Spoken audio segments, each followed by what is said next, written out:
자, 여러분 안녕하십니까? 여러분 우리 이번 시간에는요 정운찬 교수님의 화폐와 금융시장 1장 두 번째 시간으로서요, 여기 보시면은 화폐와 금융이 가져온 여러가지 문제점에 대해서 같이 한번 살펴보도록 하겠습니다.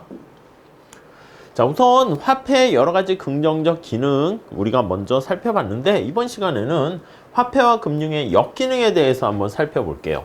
먼저 화폐에 대한 역기능 한번 볼까요? 여러분, 뭐 화폐도 그렇고 금융도 마찬가지인데 가장 중요한 게 바로 뭘까요? 예, 신뢰가 제일 중요합니다. 내가 만약에 화폐를 받았을 때 이 화폐를 가지고 다른 상품을 구입할 수 있다라는 확신이 있어야 됩니다. 그러한 믿음이 있어야 돼요. 그래야지 사람들이 어떤 물건을 제공하고 서비스를 제공하고 화폐를 받아들일 수 있게 됩니다. 자, 이게 폭넓은 이러한 공감대와 합의가, 신뢰가 있을 때 화폐는 기능을 합니다. 근데 현대 화폐 경제에서는요, 여러 가지 역기능이라 할 수 있는 병리 현상이 발생하게 되는데, 대표적인 게 바로 인플레이션입니다. 인플레이션은 물가 수준 자체가 지속적으로 상승하는 것을 말합니다. 자, 그러니까 물가가 상승하게 되면 화폐 가치는 떨어지게 되는 것이죠. 그래서 내가 똑같은 10만 원을 가지고 있어도 과거보다 바구니에 담을 수 있는 상품 묶음의 양이 떨어지게 됩니다. 자, 화폐는 신뢰라 그랬는데, 이렇게 재화나 서비스를 구입할 수 있는 가치와 상품 바스켓이 점차 가벼워진다라고 하면은 이러한 안정적인 관계를 유지할 수 없게 되고요. 이러한 안정적인 관계를 유지할 수 없게 되면은 인플레이션의 여러 가지 생산과 관련 없이 부와 소득이 재분배된다는 거 아시잖아요. 채권자가 손해를 보고 채무자가 이득을 보고요. 화폐 자산 가지고 있는 사람이 손해를 보고 실물 자산을 가지고 있는 사람이 이득을 보게 된다는 것입니다. 결국 만약에 최악의 상태로 가게 되면 나 화폐 안 받을 거야, 화폐를 받는 것을 거절하게 되면은, 그러한 믿음이 날아가게 되면 화폐가 없는 바터 시스템인 물물 교환 시스템으로 다시 되돌아갈 수밖에 없을 겁니다. 그래서 화폐와 관련한 역기능의 첫 번째로 우리가 생각해야 될 거는 바로 인플레이션이다, 이렇게 보시면 됩니다. 최근에는 경기가 침체되면서 인플레이션의 반대인 디플레이션이 또 우려가 제기되고 있죠. 디플레이션이 되면 물가 수준이 하락하게 되는 것이고, 역시 마찬가지로 화폐 가치가 오히려 지속적인 상승을 하게 되면서 부와 소득이 어떤 생산과 상관없이 자의적으로 다시 재분배되는 그런 상황이 발생합니다. 여러분, 물가가 하락하게 되는 디플레이션이 왜 발생합니까? 라고 하면요, 우선 첫 번째는 생산비의 절감이라든가 또는 생산성의 개선 등으로 인해 가지고 발생할 수 있다라고 보시면 되겠습니다. 자, 그러면 AS 곡선이 우측으로 이동하게 되는 거잖아. 그러면 이 경우는 나쁜 디플레이션이 아닙니다. 아시겠지만 여기 Y고요, P가 되는데 얘가 AD입니다. 근데 AS가 이런 식으로 우측으로 이동하게 되면은, 자, 그러면 우리가 지금 살펴본 것처럼 물가가 하락하잖아요. 물가가 하락하면서 이때는 생산량이 증가하기 때문에 이 경우는 사실 나쁘다기보다는 경제 성장을 촉진시키는 그런 효과를 가져오게 됩니다. 네, 이해 가시겠죠? 자, 그런데 만약에 총수요가 부진해서, 그러면 이건 AS가 우측 이동하는 게 아니라 AD가 좌측으로 이동하는 겁니다. 자, 그럼 이건 어떻게 되겠습니까? 뭐 그림 안 그려도 되겠죠? AD가 이렇게 좌측으로 이동하게 되면 물가 하락과 더불어서 국민 소득이 같이 줄어드는 상황이 발생하게 됩니다. 자, 여기서 총수요 부족으로 인해 가지고요, 경기 침체가 같이 다가오게 됩니다. 자, 그래서 이런 경우를 우리가 뭐라고 얘기하냐면 디플레이션 관련하면서 악순환이 동시에 발생하게 된다라고 해서 여기 보시면 채무 디플레이션이다, 또 이렇게 얘기합니다. 부채가 과잉되고 있는 상황에서요, 여러분, 인플레이션이 됐을 때는 빚을 지고 있는 채무자가 이득이라고 그랬잖아. 그러니까 디플레이션이 발생하게 되면 빚을 지고 있는 채무자가 갚아야 될 부담이 더 커지게 됩니다. 그로 인해 가지고 부실 채권이 더욱더 커지게 되면서 금융 시스템 전체적으로 이러한 역기능이 파급되는 거 알 수가 있겠습니다. 자, 이거를 우리가 채무 디플레이션이다, 이런 표현을 사용하게 되고요. 자, 우리가 화폐 역기능을 살펴봤는데 금융의 역기능도 우리가 마찬가지로 보시면 되겠습니다. 화폐보다 금융기관이 자금을 중개하게 되는 것인데, 나름 금융기관이 자금의 중개기관으로서 여러 가지 건전한 어떤 투자와 관련한 이거 기업 믿을 만한가? 돈 빌려줘도 돼? 뭐 그러한 어떻게 보면 2차적인 심사 기능을 하게 됩니다. 그래서 금융이라는, 특히 금융기관이 있음으로써 경제 성장과 균형 발전에 긍정적인 영향을 미치게 돼요. 자, 그런데 만약에 여기 나와 있는 것처럼 금융중개기관이 지금 말씀드린 2차적 여러 가지 심사 기능을 제대로 못한다라고 하면은 어떻게 되겠습니까? 맞아요. 잉여 자금을 가지고 있는데 돈이 필요한, 잉여 자금이 필요한 투자하려고 하는 기업에 제대로 흘러가지 못하게 되면 오히려 경제 성장과 균형에 나쁜 영향을 미칠 수 있다라는 거 알 수가 있겠습니다. 그리고 또 금융과 관련해서는요, 늘상 금융 위기라는 거 우리가 항상 직면할 가능성이 많이 있습니다. 자, 주가 같은 것들이 그 기업의 진정한 가치를 반영하고 더 기업이 발전 가능성이 있으면 자금을 거기다 투자해서 기업이 자금 조달하는 수단이 되는 것인데, 여기 나와 있는 것처럼 진정한 가치를 제대로 반영하지 못하게 되고 주식시장이라든가 뭐 그런 쪽에서 금융위기가 발생할 가능성이 언제나 도사리고 있습니다. 역사적으로 금융위기는요, 이쪽과 관련해서 유명한 갈브레이드 교수가 많은 연구를 했는데, 불확실성이 가득한 금융제도가 사람들의 어떤 투기적인 환상을 자생적으로 조장하기 때문에 발생한다라고 얘기합니다. 우선 착각, 환각에 빠진 사람들이 제정신을 찾기 어렵듯이 투기적인 환상에 빠진 군중들이 걷잡을 수 없을 행동을 하게 되면서 금융위기가 발생하게 되는 것입니다. 많이 들어보셨죠? 역사적으로 대표적인 금융위기가 네덜란드의 튤립 투기입니다. 어떤 내재 가치도 별로 없는 남과 다른 다양한 색깔을 가지고 있는 튤립에 사람들이 그냥 왕창 몰려 있는 것입니다. 실물 가치에 기반을 두지 않고 있는 화폐 가치 자체가 어떻게 보면 거품을 형성하게 되고, 실물 가치에 기반하고 있지 않기 때문에 어느 순간 갑자기 이 거품이 꺼지게 되면은 엄청난 여기 환상에서, 착각에서 깨어나게 되면 충격을 받게 되는 걸 알 수가 있습니다.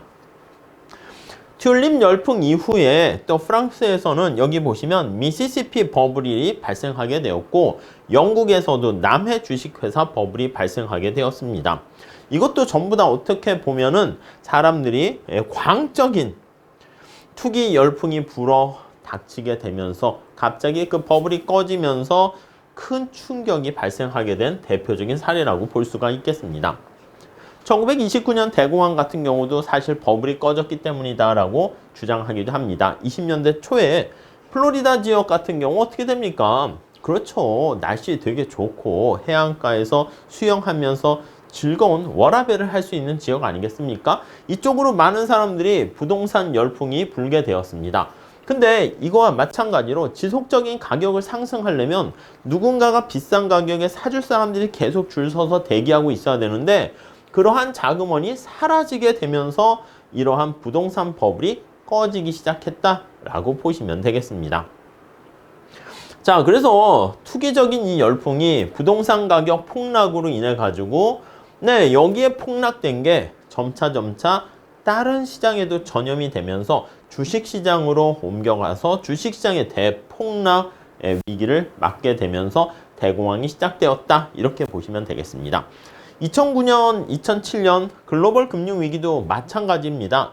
낮은 인플레이션과 지속적인 경제 성장 때문에 이제는 새로운 신경제가 등장해서 과거와는 다르다, 이렇게 생각을 하면서 또 정보통신 산업이 또 쫙 올라가게 되면서, 거기다가 역시 마찬가지입니다. 민간 경제 주체들이 또 이렇게 부동산 같은 데에도 또 돈이 몰리게 되면서 역시 늘 이렇게 같이 가고 잘 나갈 때는 리스크에 둔감하게 되잖아.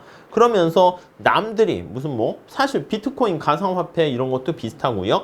남들이 돈을 많이 벌었다는 소식이 들립니다. 그렇게 들리기 때문에 리스크에 둔감해지면서 남들은 돈 버는데 나는 지금 뭐 하고 있는 거야? 예, 이런 생각에 빠지게 되면서 다들 거기 몰려들게 되는 것이죠. 자, 그러다가 다양한 여러 가지 요인들이 쫙 가다가 맞물려서 절묘하게 뻥 터지게 되는 퍼펙트 스톰이라는 표현을 사용하게 되죠. 자, 이러한 상황이 닥치게 되면서 미국발 글로벌 금융위기가 발생했다라고 얘기를 하게 되는 것이죠.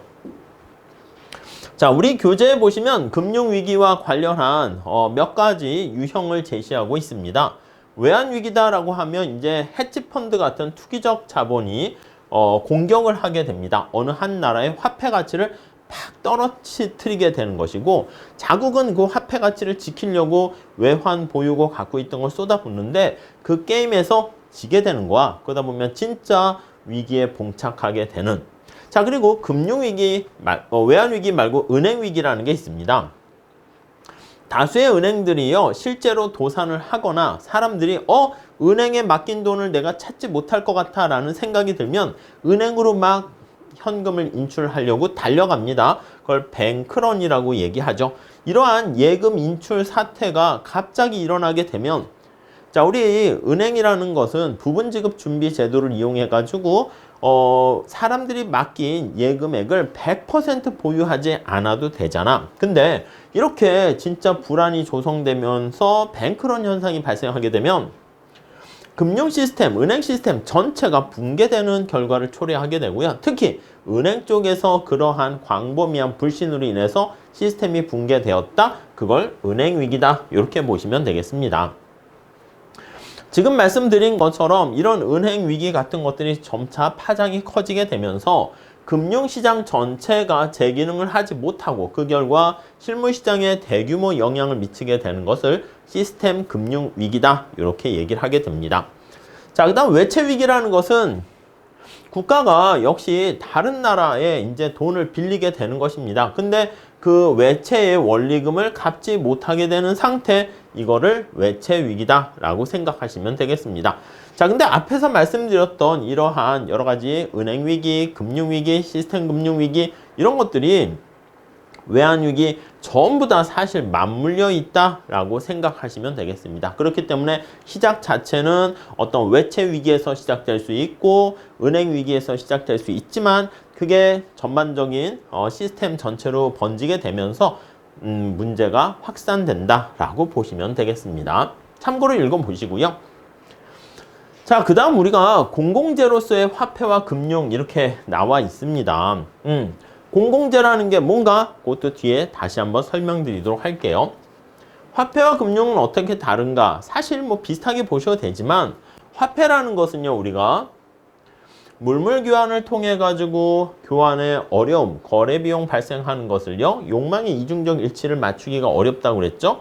그래서 지난 시간에 본 것처럼 강의를 수강하는 농부와 경제학 교수와 또 머리를 자르는 이발사 간의 관계에서요, 경제학 교수 입장에서는요, 먼저 머리를 잘라야 돼. 머리를 자르고 머리를 깎고 머리카락을 자르고 그 다음에 강의를 통해서 돈을 버는데 머리를 먼저 자르고 멋있게 하고 강의를 들어가려고 하는데 소득이 발생 시점이 뒤에 발생한단 말이야. 그래서 소득이 발생하는 시점과 당장 이발을 해야 됩니다. 지출 발생 시점이 괴리가 발생해요. 타임렉이라는 시차가 발생하는 것이죠. 그래서 이 두 개 간의 갭, 구매력의 이전 가능, 그 화폐 저장, 가치 저장 기능이라 할 수 있겠죠. 자, 그런 기능도 담당하게 됩니다. 근데 앞에서 말씀드린 것처럼 사람들이 이 화폐를 잘 받아들이려고 하는 그런 믿음과 신뢰가 있어야 됩니다. 자, 그걸 뭐라 그러냐면요, 보편적 수용성이다, 이런 표현을 사용하게 됩니다. 자, 이거는요, 사람들이 화폐를 받아들이기 위해서는 그게 교환의 매개 수단으로서 널리 쓰일 것이라는 어떠한 믿음, 신뢰, 이거를 바로 보편적 수용성, 이렇게 표현을 하게 됩니다. 이게 화폐가 제 기능을 하기 위해서는 필요한 것이죠. 자, 그런데 화폐 같은 경우는요, 정부가 법률을 통해 가지고요, 강제로 통용력을 부여하게 됩니다. 그게 뭐 법정화폐, 법화, 이렇게 표현을 하게 됩니다. 자, 국가에 의해서 강제적으로 통용력을 부여하게 되는 법화가 등장하게 되면 그 이전에 우리가 화폐가 사람들 사이에 뭐 신뢰관계는 덜 필요하게 되겠죠. 왜냐하면 정부가, 국가가 그 강제적인 신뢰관계를 부여했기 때문인 것입니다. 자, 그렇기 때문에 교환에 수반되는 불확실성을 제거하는 효과를 갖게 되는 것이죠. 자, 그런데 그게 화폐인데 금융이라는 것은요.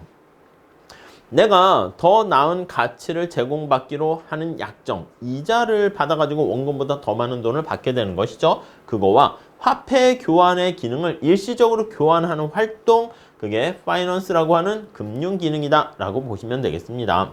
그래서 이런 금융 수단이라든가 이런 것들은 아니 사적인 계약에 해당하는 것입니다. 내가 부채를 가지고 있고 어떤 지분을 가질 수 있습니다. 부채라는 것은 확정된 금액을 지급받기로 한 약정을 얘기하는 것이고요. 지분이라는 것은 뭐 주식 생각하시면 되겠습니다. 주식의 가치가 상승하게 되면 내가 삼성전자의 주식을 가지고 있을 때 나중에 비싸진 주식을 팔아서 자본이득을 얻거나 아니면 배당을 통해 가지고 내가 돈을 더 많이 받는 거야. 근데 약정된 건 아니죠. 미확정된 어떤 금액을 돌려받을 수 있을 것으로 기대되는 약정을 우리가 지분계약이다. 이렇게 보시면 돼요. 그래서 부채계약은 여기 나와 있는 확정된 금액 나타내는 것이고요. 미확정 금액. 그렇지. 삼성전자의 주식이 떨어지면 오히려 내가 더 많은 게 아니라 적게 받을 수도 있잖아요. 그게 바로 지분계약이다. 이렇게 정리하시면 되겠습니다. 이게 바로 어떻게 보면 금융과 관련한 것인데 이렇게 사적인 계약 같은 것도 역시 지켜지지 않을 가능성, 불확실성이 언제나 내재되어 있다. 이렇게 보시면 되겠습니다. 자, 이러한 불확실성 하에서도요. 금융이 어떻게 출현하게 되는가?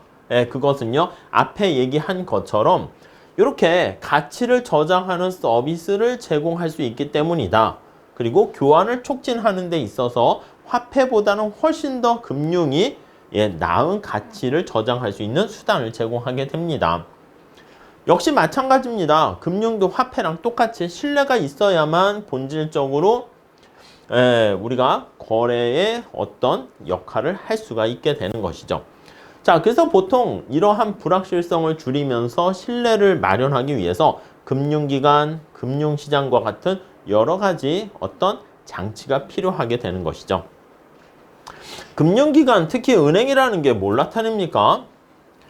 그렇지. 개인들한테 상대적으로 안전한 자산의 형태로 구매력을 이렇게 저장할 수 있는 기회를 제공해 준다라고 보시면 되겠습니다. 그래서 기업에게 그 예치된 금액을 제공하게 되는 것이죠. 금융시장을은요. 여기 보시면은 공식적, 비공식적으로 규율을 부과해서요. 거래에 따르는 불확실성을 줄이게 되고 정보의 유통을 촉진해서 거래를 활성화하게 되는 게 바로 금융시장이다 라고 보시면 되겠습니다. 자, 우리 앞서 말씀드린 것처럼 공공재로서의 화폐와 물가 안정 이렇게 나와 있습니다. 보통 사적재는 두 가지 특성이 있습니다. 하나는 경합성이 있고 하나는 배제성이 있습니다. 배제성이라는 것은 돈을 안 내게 되면은 내가 소비를 할 수 없다는 것이고요. 경합성이라는 것은 어떤 사람이 뭐 자판기, 우리 책에 나와 있는 사례가 그거죠. 자판기에 커피를 먹는데 앞 사람이 커피를 다 마셨어. 그럼 내가 거기 보니까 자판기에 커피 용액이 없으면 커피를 먹을 수 있는 게 줄어들잖아요. 쉽게 얘기해서 어떤 사람이 소비가 증가하면 내가 소비할 수 있는 양이 줄어드는 거예요. 사과가 제한돼 있는데 딴 사람이 사과를 소비하면 내가 먹을 수 있는 사과 양이 줄어드는 거. 그런 경우를 경합적이다. 이렇게 얘기합니다. 근데 이러한 경합성이 없고 배제성이 없는 경우를 우리가 공공재다 이렇게 생각하시면 되겠습니다. 원론에서 우리가 많이 얘기하죠. 자, 근데 화폐가 어떻게 공공재로서의 역할을 하게 됩니까? 라고 하면요. 기본적으로 공공재라는 것은 공동으로 소비를 할 수 있는 거야. 소비를 통한 혜택을 누릴 수 있다. 이게 바로 우리는 공공재의 특성이다 라고 보시면 되겠습니다. 어떤 사람이 화폐가 있게 됨으로써 교환을 통해서 경제활동을 촉진할 수 있는 편익을 누리게 된다고 할게요. 어떤 사람, 다른 사람이 그 편익을 누리는데 그 편익을 누리는 게 나의 편익을 깎아먹지 않는단 말이야. 그게 뭐라고요? 그게 바로 화폐의 비경합성이다. 이렇게 보시면 되겠습니다. 자, 그리고요, 화폐를 공급하는 사람이 교환과 경제 활동의 촉진이라는 화폐의 궁극적 편익을 어떤 특정인이 야, 너는 화폐 이용 못해 막을 수 없잖아요. 네, 그렇게 배제를 익스클루드를 할 수 없다. 이게 바로 화폐의 비배제성이다. 이렇게 보시면 되겠습니다. 그래서 화폐에서 얻게 되는 여러 가지 편익이 모두 공유할 수 있고 어떤 특정 다른 사람으로 하여금 편익을 누릴 수 있는 걸 배제할 수 없기 때문에 이 두 가지 비배제성과 비경합성을 가지고 있어서 이 화폐는 공공재로서의 가치가 있다. 이렇게 보시면 되겠습니다. 또 더 나가서요. 이러한 화폐의 가치가 안정적이면 이러한 네트워크 외부성의 효과를 보이게 됩니다. 여러분, 네트워크라는 게 뭐예요? 뭐 전화라든가 메일이라든가 철도, 전기, 가스 이런 것들은요. 하나의 네트워크를 형성하고 있기 때문에 휴대폰 전화 같은 것도 생각해 보세요. 인터넷망처럼 이 네트워크가 많이 연결돼 있을 때 그러니까 소비를 많이 하면 할수록 눈덩이가 커지는 것처럼 혜택이 커지는 그런 경우를 네트워크 외부성 효과가 존재한다. 이렇게 얘기를 하게 됩니다. 자, 이러한 네트워크 외부성 효과는요. 공공재로서의 화폐가 또 갖게 되는 추가적인 순기능이다. 이렇게 볼 수가 있어요. 근데 여기 나와 있는 것처럼 이렇게 화폐에 대해서 만약에 신뢰가 깨지거나 화폐의 가치가 불안정해지거나 이렇게 되면 네트워크 외부성이 파지티브한 양의 네트워크 외부성이 아니라 네거티브한 방향으로 갑자기 확 쏠리게 됩니다. 그럼 오히려 갑자기 금융시장, 화폐시장이 망가지게 되는 현상이 발생하게 되고요. 이런 경우가 바로 음의 네트워크 외부성이 발생하게 되면 화폐에 역기능이 생길 수도 있다. 이렇게 보시면 되겠습니다. 자, 여기서는요. 화폐를 거래해서 화폐를 이용해서 거래를 촉진시키게 되는 그런 편익은 공공재와 같은 효과를 가지고 있다라고 보시면 되겠습니다. 자, 우리가 화폐의 어떤 가치가 안정적으로 유지되는 게 바로 물가 안정 아니겠습니까? 이것도 공공재로서의 어떤 특성을 가진다라고 보시면 되겠습니다. 앞에서 말씀드린 것처럼 물가가 안정돼 있어 화폐의 가치가 안정되어 있으면 어떤 한 개인이 물가 안정에 베네핏을 누린다 해서 다른 사람이 그 베네핏을 누리는 것을 배제할 수 없잖아요. 그리고 줄어드는 게 아니잖아요. 그렇기 때문에 여기 나와 있는 물가 안정이라는 것도 비경합성과 비배제성을 가지고 있다라고 보시면 되겠습니다. 자, 그래서 물가 안정이라는 것도 여기 나와 있는 것처럼 공공재의 어떤 특성을 갖게 된다라고 보시면 되겠죠. 자, 그런데 우리가 경제 원론에서 얘기하는 것처럼 공공재라는 것은요. 자칫 잘못하면 무임승차한다거나 그런 문제 때문에 자신의 진정한 선호를 제대로 표출하지 않게 됩니다. 자, 여기서 바람직한 최적 수준을 시장 실패 요인이잖아. 바람직한 최적 수준이 있을 텐데 시장에서는요. 그런 최적 수준을 공급하지 못합니다. 특히 좀 더 적게 공급하게 되는 과소 공급하거나 아예 공급되지 않는 그런 문제가 발생할 수가 있게 됩니다. 자, 그렇기 때문에 이것도 어떻게 보면 우리가 시장 실패라고 할 수가 있고요. 그러다 보니까 이 물가 안정의 편익이라는 게 사실은 공공재로서 여러 가지 긍정적인 의미가 있지만 이렇게 시장에 맡겨뒀을 때는 시장 실패가 발생할 수 있어서 정부가 개입을 하는 거예요. 중앙은행이 개입을 하게 되는 것입니다. 적정 수준의 물가 안정을 확립, 유지하게 됨으로써 공공재의 편익을 모두 같이 누릴 수 있도록 시장 실패를 해결한다. 이렇게 보시면 되겠습니다. 앞서 말씀드린 것처럼 화폐와 마찬가지로 물가 안정도 하나의 공공재로서의 기능을 하게 된다라는 것을 확인할 수 있게 되었습니다. 자, 금융도 마찬가지입니다. 금융도 공공재로서의 기능을 담당하게 됩니다. 어떤 한 개인이 자원 배분의 효율성을 증대라는 이제 비용을 떨어뜨리게 되는 것이죠. 거래 비용을 편익을 누리게 되는데 다른 사람이 그러한 편익을 누린다 해서 내가 누리는 편익이 줄어드는 게 아니죠. 이것도 비경합성이 되는 것이군요. 궁극적으로 금융이 가져다 주는 여러 가지 베네핏이 있단 말이야. 근데 딴 사람도 그 베네핏을 누리려고 하는데 안 돼, 넌 누리지 마. 이렇게 막을 수가 없어요. 그렇기 때문에 비배제성을 갖게 된다라고 보시면 되겠습니다. 이거는 none 해가지고 liability 이렇게 쓰고요. 이거는 역시 배제한다가 excludability 이렇게 되는 거 아니겠습니까? 그래서 이상하네. 네, 그래서 이게 바로 비배제성이다. 이렇게 보시면 되겠습니다. 역시 화폐랑 마찬가지로요. 개별 거래에서 얻어지게 되는 여러 가지 편익이 1 플러스 1이 2가 아니라 3과 4가 되는 몇 배 이상 편익을 누리게 되는 것을 우리가 양의 네트워크 익스터널리티가 존재한다. 이렇게 얘기할 수 있습니다. 물론 이게 반대로 갈 수도 있어요. 양이 아니라 뭔가 금융이 위기라든가 금융시장이 불안정하거나 그렇게 되면 이게 갑작스럽게 확 줄어들게 되는 음의 네트워크 외부성이 발생할 수도 있다. 그렇기 때문에 어떻게 보면 공공재로서의 금융도 중요하게 잘 안정적으로 유지하는 것도 우리가 생각해야 된다라고 보시면 되겠습니다. 자, 그렇기 때문에 지금 말씀드린 것처럼 금융 안정 이것도 공공재를 할 수 있겠습니다.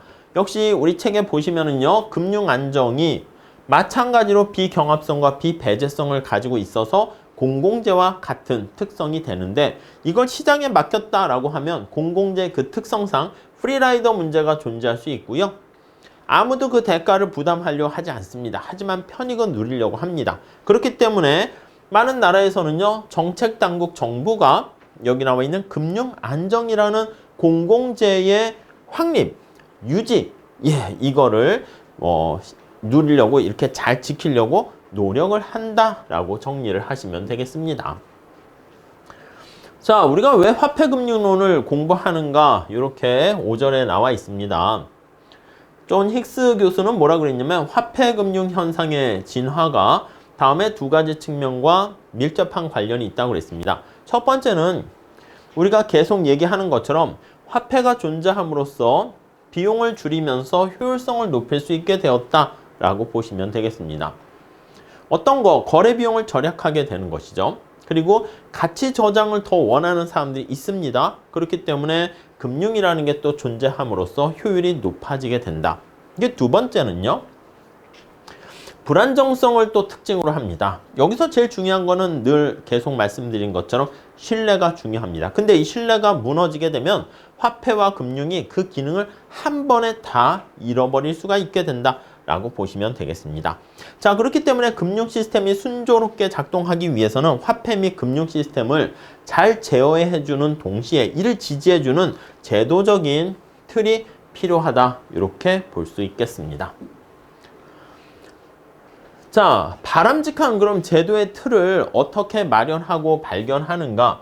이게 쉽지 않습니다. 왜냐하면 시대에 따라서 여러 가지 금융 상황과 현상 이런 것들이 달라지고 있기 때문에 그러한 틀도 내용도 계속 바뀌어져야 합니다. 그래서 경제학자들은 시시각각 변하고 있는 그러한 경제적인 화폐와 금융에 대해서 지속적으로 연구를 해야 되겠고요. 또 정부는요, 지금 말씀드린 것처럼 화폐 금융 정책을 통해서 화폐 통화량을 안정적으로 유지해서 화폐 가치를 물가 안정을 유지해야 되는 거 알 수가 있겠습니다. 자, 화폐 금융은 잘 운영되고 관리된다라고 하면 현대 정부가 목표로 하는 여러 가지 목표가 있죠. 완전 고용, 물가 안정, 경제 성장, 국제 수지 균형 여기에 도움을 줄 수가 있는데 화폐와 금융이 역기능이 발생하는 경우가 우리가 늘 겪게 되는 대공황과 같은 경기 침체 아니겠습니까? 그렇기 때문에 여러 가지 규율을 해야 됩니다. 자, 규율에는 두 가지가 있습니다. 시장 규율과 규제 규율이라고 있어요. 시장 규율에는 이러한 규율 장치를 시장에 맡긴다에 가깝다라고 보시면 되겠고요. 규제 규율이라는 것은 레귤레이션이 들어간 거잖아. 그러니까 정부가 좀 더 주도적으로 규율을 통해서 여기 나와 있는 시장 메커니즘을 안정적으로 잘 유지할 수 있도록 만들어야 된다라고 보시면 되겠습니다.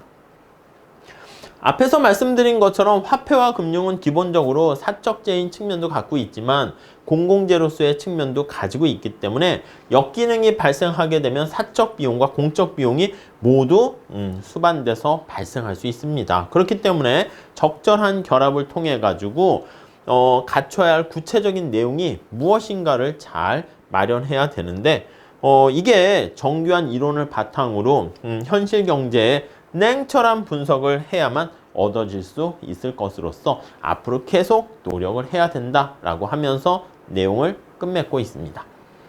자, 우리가 챕터 1장에서는요. 화폐금융론에서 도대체 무엇을 배우며 화폐란 무엇이고 금융이 무엇인가에 대해서 살펴봤습니다. 어려운 내용은 아니지만은요. 여러분들께서 가볍게 내용을 잘 정리해 주시고 봐두시면 좋을 것 같습니다. 자, 여기까지 할게요. 감사합니다.